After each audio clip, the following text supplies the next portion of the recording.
harnessing the natural power of nature to provide energy. Einstein showed us the path in 1921 when he won the Nobel Prize for his work on solar power and photovoltaics.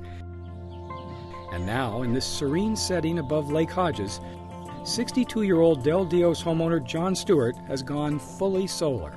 I know of people who have spent $50,000 on remodeling a kitchen with no real payback until you sell the home.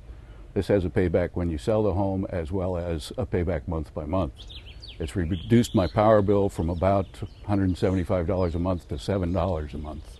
Stewart's modest 1,500 square foot home includes solar electric and a solar water heater system. He takes the long-term view. It cost him $32,000 out of pocket after federal and state rebates, but he figures he'll make that money back and then some. The highest bill that I had in the summertime was $450, and that was because I'm running the air conditioning.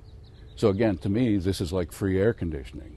And if you're living out here in all this sunshine and so on, ability to get free air conditioning, ability to make money off of an investment that improves the value of your home.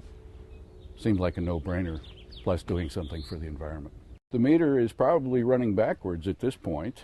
As a retiree on a fixed income, Stewart says solar makes sense as a hedge against future energy costs. Financially, it pays back about 8.5% a year. I can borrow at 5.5%. This is a guaranteed return. Every time the sun shines, I'm making money, so it makes sense financially to do it.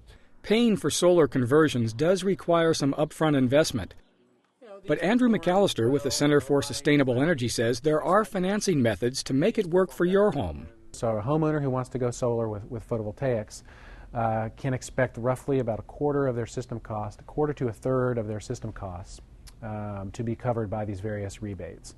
Really a third if you add the federal and the state rebate for solar PV.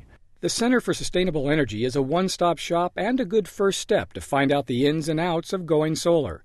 McAllister says even the short-term benefits outweigh the initial costs of converting to solar. In general, we're seeing that the market is treating solar favorably.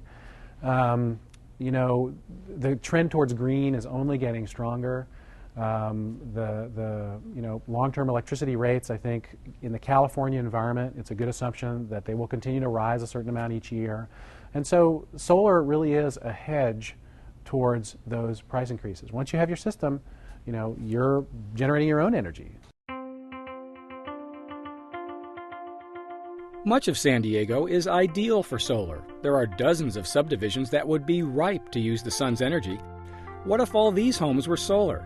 Well, most of them are. It's part of Del Sur, a residential community in San Diego that requires 20% of the homes use solar power to generate electricity. Developers of the project expect solar will be required on most new home developments. It's almost going to be a necessity in the future. I think it's just going to be standard. That's the way we look at it. We're somewhat exceptional now, but I think in 5 and 10 years, everybody's going to be doing this. There's not going to be a choice. Bill Dumka is with the company developing Del Sur. He says the project shows that there are different ways to integrate solar on the rooftops. An average home here costs $750,000. But solar is not just for the wealthy. San Diego County is also home to Solara, California's first all-solar affordable housing complex.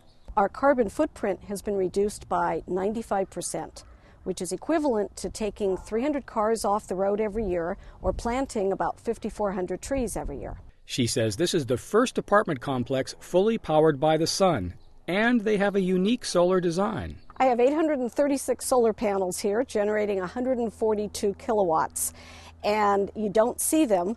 The city's requirement for architectural reasons was that that the panels could not be visible from the ground.